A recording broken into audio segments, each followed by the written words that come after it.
Definitely, I'm on the path of acceptance, and a part of that is everyone on that day could have lost so much more. But it's a bittersweet thing. My boys are so important to me, and I'm so important to them. So they get me through my hardest times, through every day and every week, or whatever that might be, or that moment. I always look to them for strength, and they're the same. It's some unfortunate things, but for my boys, dad's still dad. It doesn't matter whether I'm walking, running, or rolling around. So I guess that's the beauty of the way we love from a child.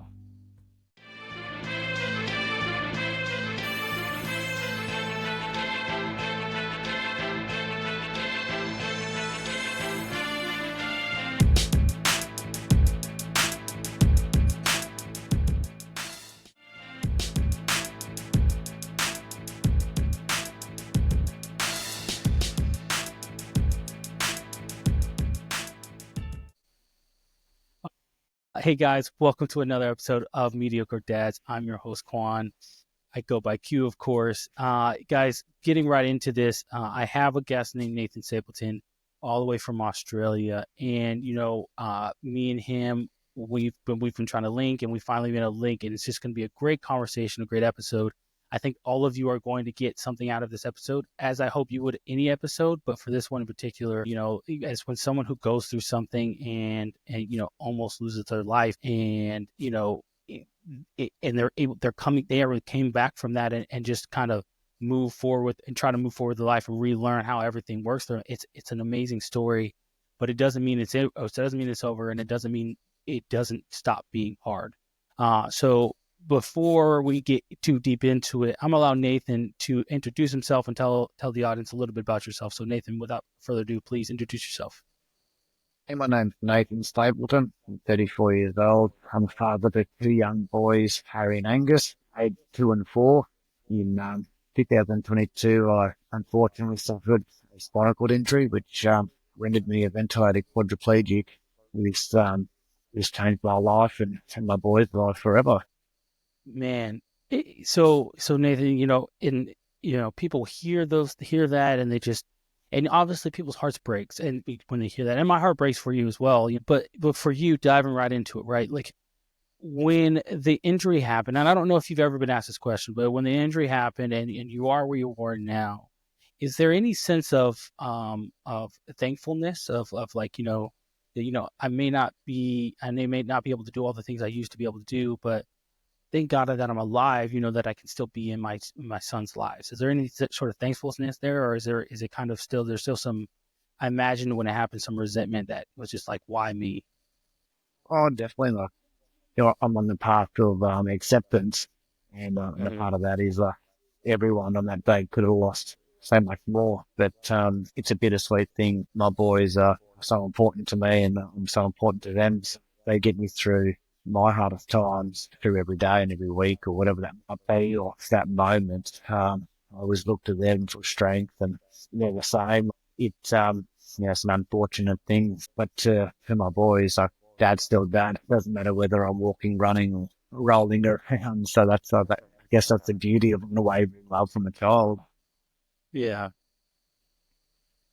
that's amazing. So okay, so getting right into kind of the game and leading up to it, right? So you're a rugby player, and for those who are new, and I say new, meaning you don't know what rugby is. Rugby is the best way I can explain it, at least in my head, is it's Australians' way of saying, "Hey, we're playing football." However, there are a lot of different things. You have it's called the scrum. I believe it's called the scrum, where they get together, and then you have and the football is actually it's bigger and it's bigger and longer. I think that's how rugby ball looks more or less than an actual American sized football. But the biggest difference I would say is they don't play with pads, y'all. They I know y'all got those helmets or something, and I'm afraid to call them helmets, to be very honest with you. But you guys have those helmets, and then you just got some shirts and some shorts and some cleats, and you're like, hey man, see that field over there? Let's go run into each other. So, but like truthfully, y'all, rugby, I think rugby is a fun sport. Now that being said, I don't like being hit. So like, while I don't mind like being the guy who delivers the hit, I don't want to be the guy getting hit. And on rugby, there's never anybody can get it. You know what I'm saying? Like, because you never know when you're going to end up with the ball, and you're just like, oh my goodness, it's my turn to run, and then pitch it, and then next, God, hopefully before I pitch this, when I pitch this ball, I'm not getting smacked down. So for you, you were playing professional rugby. What can you kind of explain like how you got to professional rugby, right? Because in America, like when we play, like playing football or playing soccer or playing basketball, right? Like, the journey's hard, and being a professional athlete in any sport is difficult. So for you, what was that like? What was that dedication? How much dedication did it take? The time, the effort, like what was that like for you? Oh, it started from like a very young age. I had a lot of family, like a lot of cousins and relatives that just started literally Christmas time, backyard footy. That was it. So we Yeah, started, 6, 7 years old, just thought it was a good idea to start running into each other. And then we sort of ran with it from there. And we just found out as we went along, we were good at it. We just pursued that through like our schooling and then just made representative sides. And then when I finished my year 12 schooling, we had the opportunity to go professional and went down to Sydney and started my professional career when I was 18. And then I wow, played, I played professional footy from then all the way and retired at 26. And then I done a stint over in London as well, played over there for a little while and then retired from over there. And sort of basically it's grassroots. It was all my friends were doing it, all my cousins were doing it. So it was just for us, it was just woods, typical boys, country boys, just love the rough and tumble. So that's how we sort of got yeah, into it. that's awesome. And is it? I imagine it's very difficult to become a professional athlete in rugby, right? Because I mean, I imagine the sport is because it's the predominant sport in Australia. I imagine most kids are playing that sport and saying like, I hope I can be a professional rugby player one day. So I imagine competition is heavy, and there's a lot of people that are very good, and whatever the case might be. For you, what position did you play? And forgive me, I'm not too familiar with rugby positions exactly, but what position did you play? And were you when you first went professional? Was it a surreal experience to say like I made it, or whatever the case might be? Oh, definitely. It was as you're a kid, and I'm sure it's like any kid, like they always look up and they admire like other professionals that know what sport that is. So for me, it was rugby. So I always just wanted to dedicate my time and have a mindset of like, this is what I want to do, and I was willing to do what it took to get to that level. And I had a lot of great influences in my life along the way, and a lot of people to look up to and role models, and they helped pave the way in in the determination and the to such a highly competitive sport, like you just said. So there's a lot of people, wanting to do what you're doing as well. So I wasn't the biggest dude. I think I was about Yeah, 80 kilos. I'm not sure how many pounds it is. So it's not really that big. So I used to play yeah, fullback on the wing. So I had a bit of pace about me. So they utilised that, and I was out on the flanks, and whenever the ball was kicked, I'd just run. But like I think a lot of people would be good at that. They're just like, hey man, we're gonna pitch you the ball, and you just run. And you're like, if that means I don't get hit, yes, go as far as I can. Kind of like Forrest Gump, just keep running. Oh, that's so awesome. What was your family life like? So did you have both parents in the house, and was your dad a big influence in helping you get there and want to be a rugby player? What was that like for you? So I come from the humble beginnings. So my dad was a shearer. So for those listening, don't know what shearing is. It's shearing sheep. Don't really know how else to explain that because I don't think there's much Just shearing cuts, happening in America. yeah, like they just cut the hair. Is a wool. I think it's wool Yeah, technically yeah, off the sheep. Yeah, I'm yeah, familiar. yeah. So dad done that for 35, 36 years, and mum was a commercial cleaner, cleaning houses. So they just ingrain. I've got two brothers, so they just ingrain work. Yeah, just work hard, and keep at it, and eventually you'll get to where you want to be. Yeah, that's awesome. So, was your dad a rugby player or a big rugby player, or was it just kind of like, hey, son, this is something that you want to do? I fully support you, whatever the case may be. No, he was an athletic man, like a big man, a 6'3", probably 100 kilos. So he was a big boy and just athletic. So back in like when he was growing up, he just didn't quite have the same opportunities that he gave to his boys. So like Yeah, very grateful for that. So he was a driving force behind that. Like him and mum, we grew up in a loving family, and we all were a very close family. Yeah, that's they awesome. just sacrificed so much to put myself and my brothers through boarding schools and gave us those opportunities to open those doors. Like me going to Sydney, and then my brother going to Perth, and then my other brother going down to Newcastle, all playing professional sport. So did all of you and your brothers were all professional athletes at one point, or You have I don't know some if your older, brothers are still. you have some older brother was, and then my younger brother Mhm.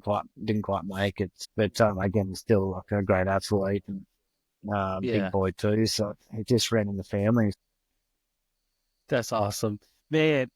Okay, to be honest, when y'all were kids, who would win in fights? Because three boys, that's a heck of a household. So like, who was winning in the fights? If y'all got to do it, who was winning? Well, I reckon for the first 8 or 9 years, my older brother gave it to me, but then I think I jacked up at the end of it and tried to fight back. So I probably still lost a lot, but I'll claim I won a few. He's not here, so you can claim you won. You know what I'm saying? Look, That's you look, hey, Nathan's brother, I'm just gonna be here with you, man. According to him, and I'm gonna take his word for it, you lost. Like you lost a lot. We don't care how big you are, man. You lost. That's awesome, man. It's such an amazing, because when you have a supportive family like that, I know you can attest to this. When you have coming from humble beginnings and having that supportive family around you, it makes everything that you do feel so much more better, and it brings that it just adds that like that validity to say like I'm doing what I'm supposed to be doing. Like I feel good. I'm doing this, and this is what I'm supposed to be doing. This is where I'm supposed to be, and I love that, right? Because I had that for myself. So I didn't really understand that until I was married and I was going on my second daughter, and it was just kind of like this stuff like, oh my gosh, like this is what like a loving supporting family looks like, and this is how beautiful it is. So it's an amazing thing to always to have that loving family and just say like, hey, my parents got my back, like my brothers they support me, and I'm just out here trying to make something of myself and create this life ahead of me. So for you, I was looking at your Instagram. So I see you are married and you have two sons. When did you meet your wife? How long have you guys been together? A long time. So we were high school sweethearts. So we met when we were 16. Awesome. But he was 16, I was 17, and then um, we were together for a long time.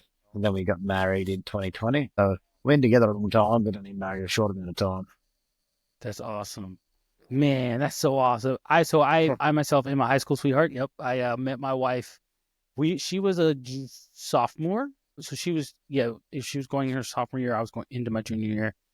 But that's not when I first met my wife. When I first met my wife, I was in seventh grade and she was in sixth grade. And so, well, that's when we first met, but then started dating in high school. So, and been together ever since. And it's amazing. Like I tell people, I feel comfortable asking you this. So, could you imagine, right, like, say you didn't get married, and you had to go meet and talk to other women in today's general. And I'm not saying you will, and you are, but and just you had to go be it, go find you were finding a partner. Do you think you would be able or capable of really like flirting or understanding how like what is okay, what's a like how people flirt today versus what you did back when you were in high school? Like, well, I know we're older now, but like back then it was like in high school it was like flirting like this makes sense, it's funny, we're cute, but like now you're like, for me, I have no idea how to flirt, and if my Not wife a left me, chance. I'd be like, yeah, I'm done for. Like, I don't know if she's giving me cues or not. I just think we're having a conversation. And that's exactly right. I'd be the same. I'd be absolutely hopeless. I wouldn't know where to start. They could even ask you directly, and I'll still be like, "You talking to me? Are you talking to someone else?" Okay. Man, It's so amazing. Like again, I know you love your wife. I love my wife. It like would never, but like again, it was so. For example, I have my soldiers, and I'll talk to them, and then the younger soldiers, and I'll be like, "Yo," I was like, "I don't know, like, how do y'all meet people nowadays?" So it's like because most of y'all want to talk about these social these dating apps. I was like, "Do you ever just like go out and then you just be like, oh, there's a cute girl at the store, or there's a cute guy at the store, like, and let me go talk to him?"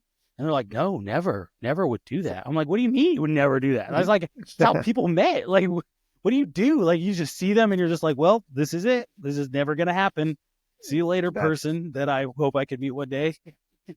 It's so strange to me. I don't know. Like again, I feel I feel comfortable talking to another person who's been married just as long, almost as well. You've been probably married a little bit longer than I have, but who's been with somebody for so long. They understand the dilemma of, hey, if our wives leaves us, we're done for. We are done for. it's like people don't ask for numbers anymore. It's like, what's your No. socials? What's your Yeah. Instagram? What's your Facebook? It's crazy. Yeah, and like that's my thing. I'm like, what?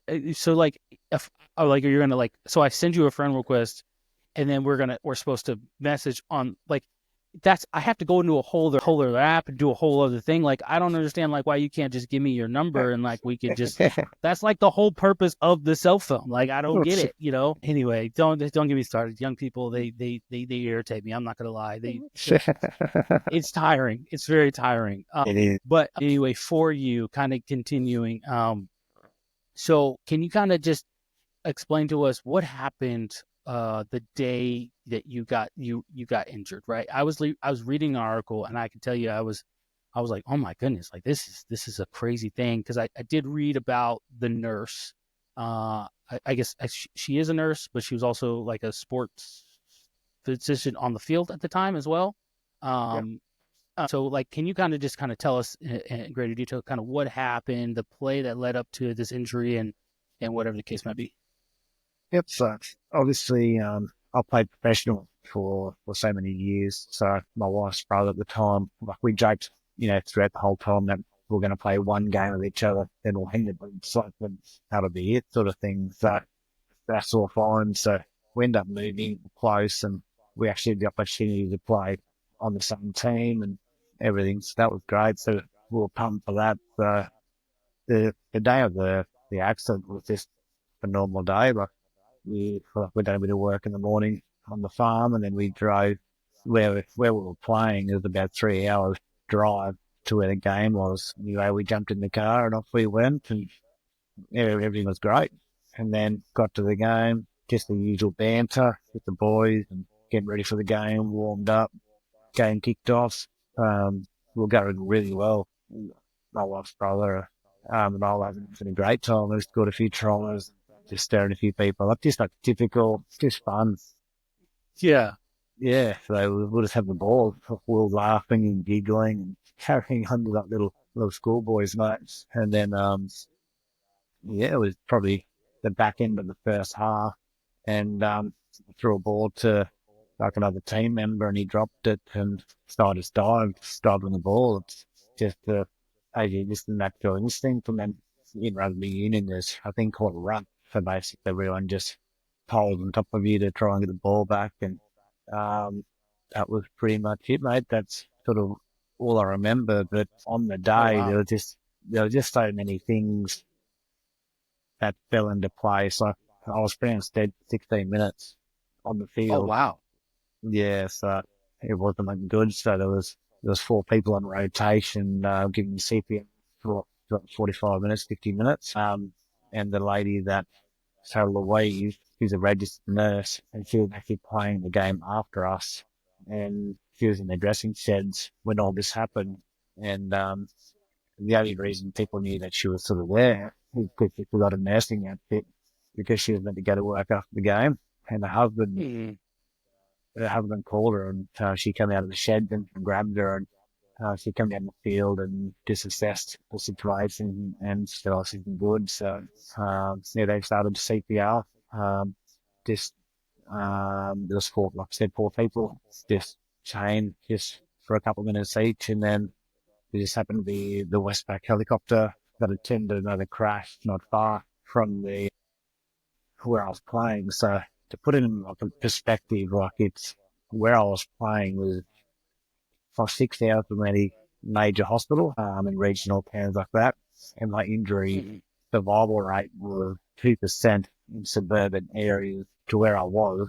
It was, yeah, very, not looking very good. And it could have been quite easy for them just to stop after like the first 5 minutes of me not breathing. But, yeah, they continued to keep going, and the ambulance, eventually got there and then went from like the rugby field to the hospital and then flying straight to Sydney and then, straight into surgery.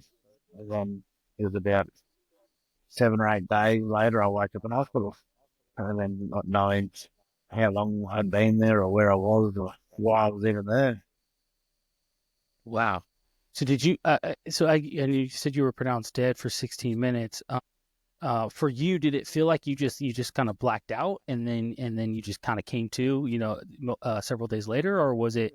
Did it feel like you like, hey, like something happened, like because I just like it feels like I clearly didn't just black out. I woke up and I'm. Well, at first, it was like you said, yeah, like I just felt like I went to sleep. I didn't really feel too much, didn't think too much about it. And then because of the diagnosis going up through that, I mean, waking up in hospital was 100% brain damage. So when I Wow. woke up and then I realised what was going on, everyone was shocked because they didn't think I was going to recognise anyone. And then I tried to, I heard familiar voices. So obviously when you hear a familiar voice, you gravitated towards that. And then when I went to move and I couldn't move, that's when I knew, yeah, something wasn't good. Mm. And you know, uh, dang, it's so tragic. I'm sorry have go through that because what a. Mm.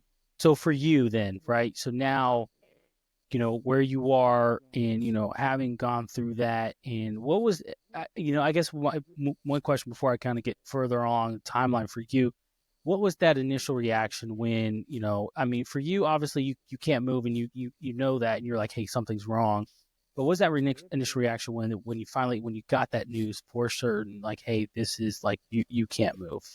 What was it like to receive that for the first time?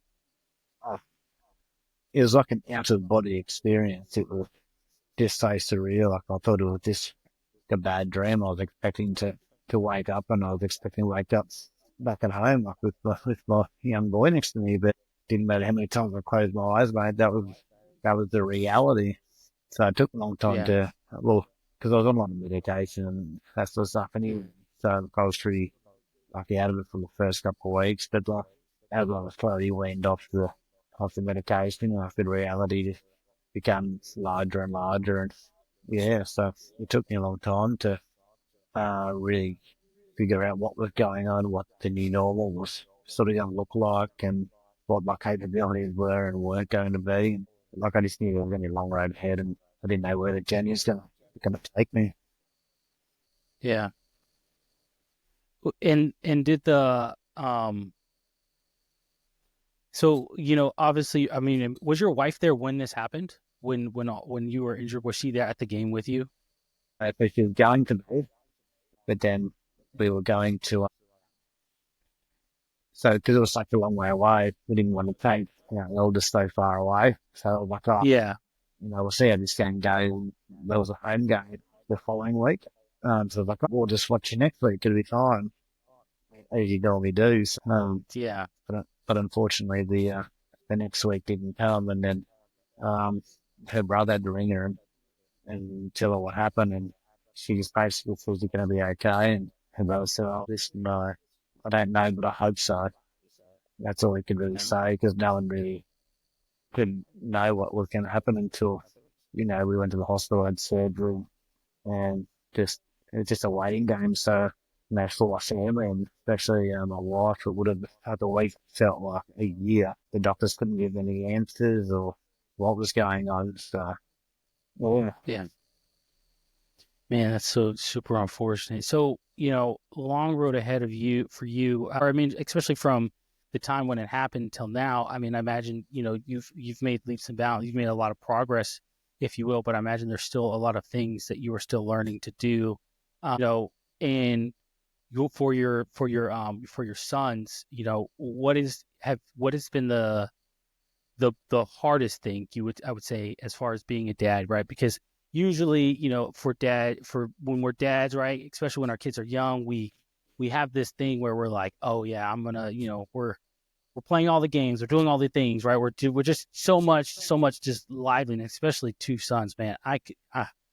I commend you because I personally I thought I wanted two sons, but I have two daughters right now, and let me tell you, a lot of estrogen in my house. I love my daughters. Shit.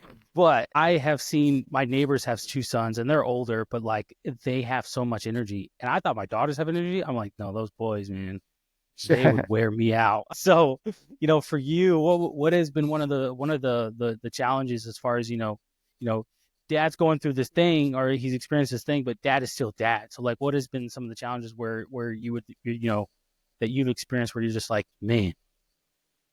It's just the everyday interaction. I think like a lot of parents take for granted of what they can and can't do, and what they're in control of. They're not in control of being a parent. So, if a kid, Mhm. if your son or your daughter falls over, your natural instinct is to pick her up and or pick him up and nurture that particular time where I can't do that.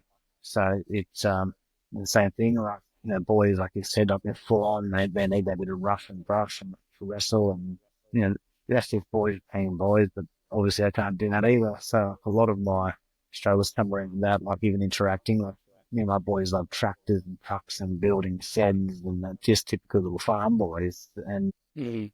And you can see them struggling and doing something about that. And all I can do is sort of sit there and watch and try and guide. Mhm. But with my voice, not physically. So a lot of my struggles come around that, because like I was always like a massive believer. I always wanted to be a dad, and I was always so excited for that. And just be able to teach my boys how to fish and how to drive, and you know, just things that everyone probably takes it granted just for themselves as well, teaching them things and that Yeah. sort of stuff. So I guess a lot of the struggle goes around being able to just to comfort them and help them and cuddle them when they need to. Or that's it's very difficult. But I do imagine for you, and as well as for them though. But so now because you have to, because you are limited on how interaction can go, but it forces you to learn a new way or a better. I don't say new way, but it forces you to how to learn how to be effective with your voice, right? Because and I know you know this and contest this as well. As fathers, we have this. We can go from this regular tone to this dad's getting serious tone. You know what I mean? And it's an effective, especially when they're younger. But as they get older, we start to learn and start to realize, okay, there's power in our words, and so I need I want to be more effective with my mouth, meaning my words, rather than, you know, okay, you don't listen. I'm going to warn you a few times, and that might warrant a pop in the butt or a pop in the mouth or whatever the case might be. But for you now in this instance, it's learning to, hey, I need to learn how to communicate with my kids where they know, like, dad's getting serious and I don't want to mess with dad. And so I'm sure you've learned a lot of that where, and then also teaching, for myself, I find myself where I'm teaching my daughter how to do something. My oldest, she's 6 going on 7 here, and I find myself wanting to intervene so much and do it for her because she's not getting it on the first go. But now I have to like hold myself back of like, hey, just learn how to. She's learning how to do it. It's her first time, even though it's frustrating to watch, and you're just like, oh my gosh, all you got to do is connect these two pieces. Like it's just like one of these hooks, and you just connect it, and you'll be just fine. That's right. And you're just like, oh my gosh, do the thing, do the thing. And my daughter, she just cries. She's like, I can't do it. She'll go like, I can't do it. And It won't do it. I'm like, oh my God, just do it. You're about to get a win. So I imagine you had to learn how to, like, hey, teach, be a teacher, but more or less they say, hey, like, I'm going to give you directions, and and when I give you these directions, you follow them to the T, and they'll be effective for you. Of course, it doesn't take away from that you wanting to be hands on, but it gives an opportunity to, like, hey, being able to learn it through verbally through commands, and I say commands because I'm in the military, but listen verbally and understand the commands that they're being given to say, like, okay, Dad wants me to jump 5 times, spin around, and then punch my brother in the mouth. That is what he wants me to do. Got it. I'm going to do it. that's exactly Do you right. do you find yourself cheering for one of them? Like, they might be going at it, and you're like, you know what, I can't intervene, so I'm just going to cheer one of them on, and that hopefully, yeah, get them, give them advice. Do you find yourself doing that with your sons? All the time. My oldest Harry always just stirs the pot, pokes the bear, and then my youngest, he's just okay until he's not okay. Then I'm like, okay, now give it to him, mate, give it to him. That's so awesome. My kids do the same thing. My oldest, she likes to make the youngest just, I don't know what it is with older siblings, where they just like to, like, just like, I'm just gonna keep poking until you get upset, and then when you get upset, I'm gonna be like, how dare you? You're being mean to me. And it's like, what do you mean? I just heard you this entire time antagonize her. And then when she hits you, because she is I don't know I don't know if yours is the same way, but the younger one is just this one where it's just like, they just got a pair on them where they're like, hey, I don't care who it is, but I'll slap you in the mouth. Like, I can hold my own over here. And my youngest, she'll look at her older sister, she'll look at her and she'll be like, what? Slap her. And I'm like, oh my gosh, what are you doing? Don't do that. Yeah. And I'm like, you need to say sorry. And my oldest, she just breaks down in tears and she's like, but she hit me. I'm like, what is going on right now? You are bigger than her. Beat her up or something. Do something. I don't know. Yeah, the younger ones, they get that look in their eye, and Yeah. then when they're locked on, that's it, mate. Nothing can convince them. Any left, right, or center, like he's gonna get it. That's it. And and it's so great being a parent, because you just watch it. You're just like, this is what it was like to be on my parents' side, where they're just like, where you're sitting there and they're like, are they going to intervene? And they're just like, no, not this time. I'm going to see where this goes. Yeah, exactly right. I want to see who loses. It's going to let me know who's tougher. Go ahead. No, hey, look, I don't see anything. You guys you're on your own at this point. You know, man, that's so awesome. But so, it's funny. This is why I wanted sons. So I wanted sons, because every father imagines when they're younger and they becoming a dad, it means like, hey, their first kid's going to be their son, and then after that, like, yeah, I have daughter, sure, or whatever. But every man usually imagines, like, I want to be that boy dad. And for me, that's what I wanted, because I wanted to do the haircuts, go to the barber shop, and have the listen, just talk, doing the barber talk, right, getting the haircut, sports is on TV, whatever the case might be, or just kind of teaching them how to do the man thing, but also still have fun and doing sports. And so when I had my daughter, I very, very blessed to have 2 daughters. I will say this, but obviously every ounce of me was like, I just want a son, just want a son, just want a son. And it's amazing though, because now when my oldest, her name's Nevaeh, and we we are exactly the same. So like, there's like, we are the same to the T, where my wife gets frustrated and I'm like, and it's like I can decrypt her. You know what I mean? Like, I'm like, no, no, no. Okay, this is what she's doing. This is why she's doing it. And my daughter's like, yeah, that's what I was trying to say. And I was like, but she didn't say it. So that's why mom didn't understand. We and her both have ADHD. So like, we're on the same wavelength all the time. Like, it just makes sense. Everything that makes sense for us. My second daughter, my second, my second born, my daughter, my younger one, she looks just like me, right? She has a lot of more of my wife's quirks, and she's only 2, so she's a lot of more still learning her quirks, but like, she looks just like me. And so I'm like, she looks like me, but my firstborn, oh yeah, no, that's my twin right there. Like, I am an identical twin already as it is, but my firstborn daughter, like she is like me and her, she's the male version of me, and it's great. I love every bit of it, right? Because she does the get my nails, get dressed, but she's also like, Dad. She goes, let's go outside and we got to go build some stuff. Like I got this saw, this miter saw, and she's like, Dad, let's go outside and do some wood projects. I'm like, I, I love you. Sure, yeah, let's go. Let's go. Let's what I got to figure something out, put something together. So it's an amazing experience. For you, what has been the most rewarding experience about being a dad, right? Because I think the best part about being a dad is watching your kids grow up every single day and just realizing like it was a moment. You remember that moment when they were first born and they were essentially as big as your hand. They could fit in your hand, but now they're these growing human beings, and they're just running around and they're tripping over themselves, or they're full sprints, and you're just like, gosh, man, like it's such a beautiful, amazing thing. But for you, like, what has been the most rewarding experience of being a dad? It's a rewarding part of being like is like I said from the very start. Like when they're born, they're so tiny, so automatically you're thinking, okay, well, what sort of man is this man going to be? You go, and Mm-hmm. then you get to see the journey from day.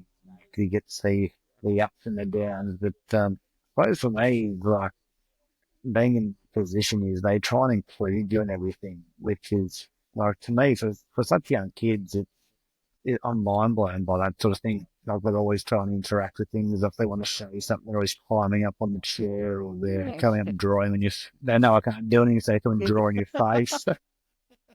They're like, Just just thing, sit there and take it, Dad. pretty much. And then if I move my head, they go, no, stay still. Yeah.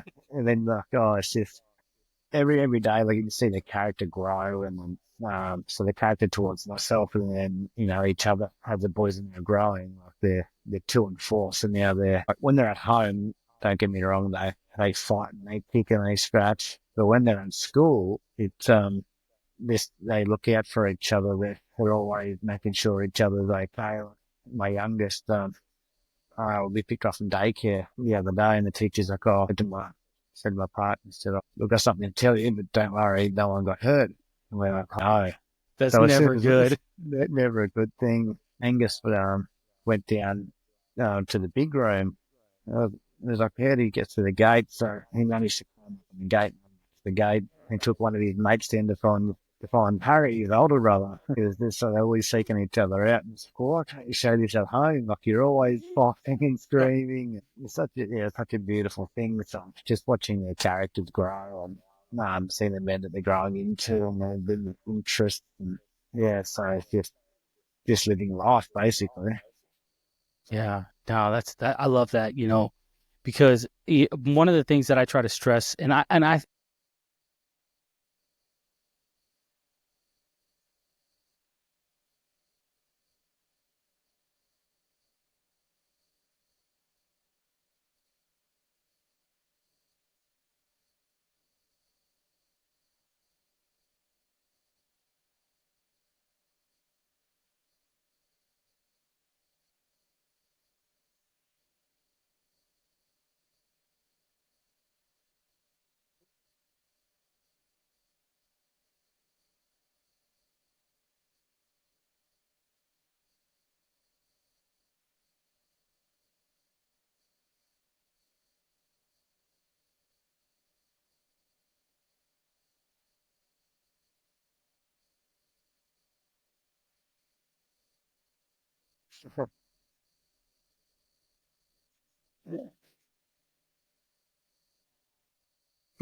definitely. It's at the end of the day, like as parents, we're not always going to be there in those exact situations that arise. Just like your story, the dad was always drilling into us that when I'm not around, you just have to look out for each other no matter what. Like at the end of the day, you're saying, bloody stick a little water.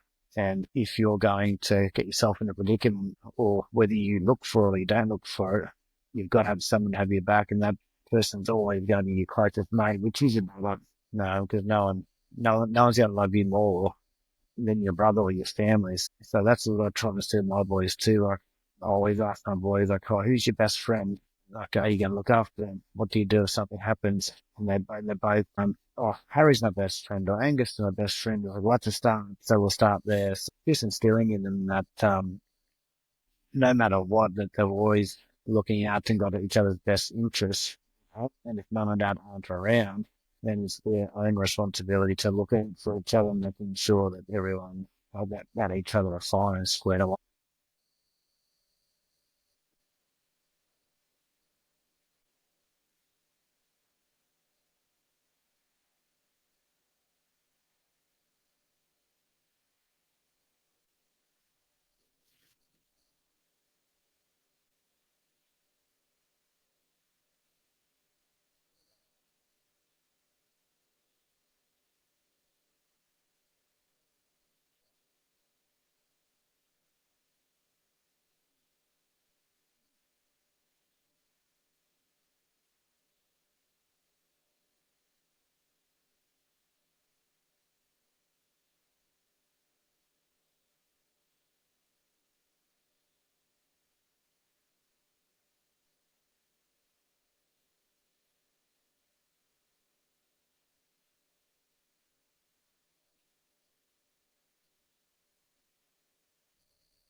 In the early days, definitely crossed my mind. I mean, that was not just me, that was, my wife as well.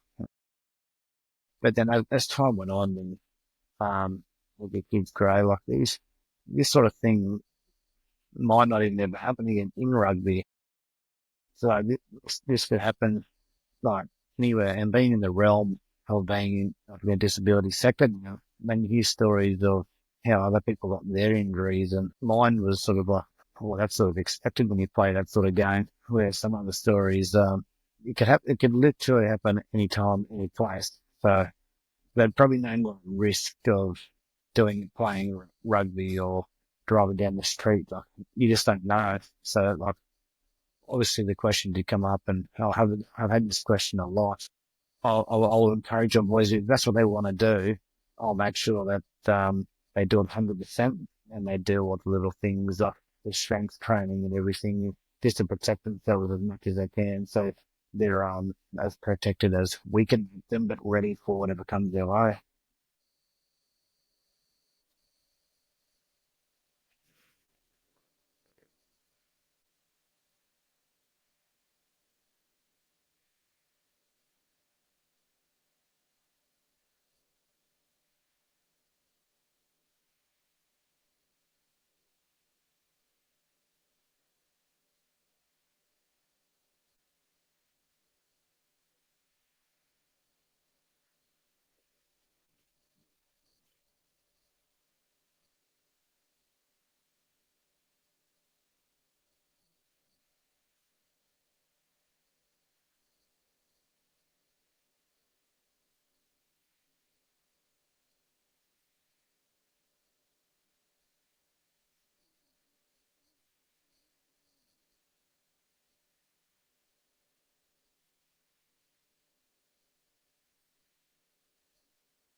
absolutely. Not wrong at all.